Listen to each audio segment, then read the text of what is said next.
a long road, right? Yeah, absolutely. And it like, I mean, I talk about it ad nauseum where it's like, that's kind of what drives me, right? And that's what I want to pass on to people I work with is it's like, it's just that experience of like pushing beyond your limits, like thinking that there's something you can't do, right? And doing it after, whether it's working on it for weeks or months or years.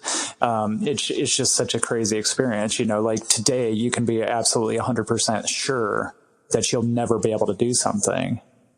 And then you do it, 3 months from now or whatever. And so it's like I don't know. I have a friend who talks about shifting baselines, and that's just it, right? It's like today you think you're only capable of so much, but it takes something to raise that and for you to realize that like you're capable of a lot more. And I think the more people experience it, the more they strive for it. Right.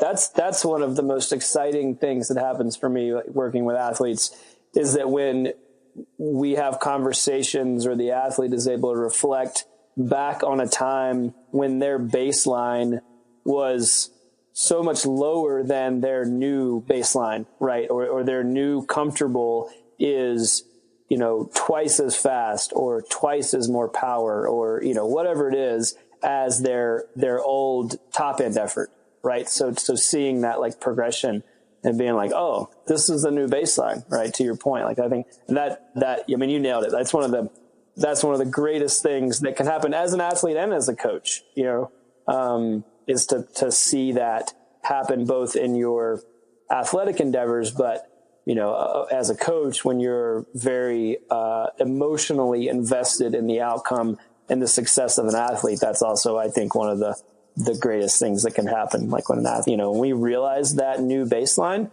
you're like, oh man, that's all metrics and all race numbers and everything else aside, that's almost like the most important thing for me, right? When that like realization of that shift occurs. Right. Yeah. So go ahead. Sorry.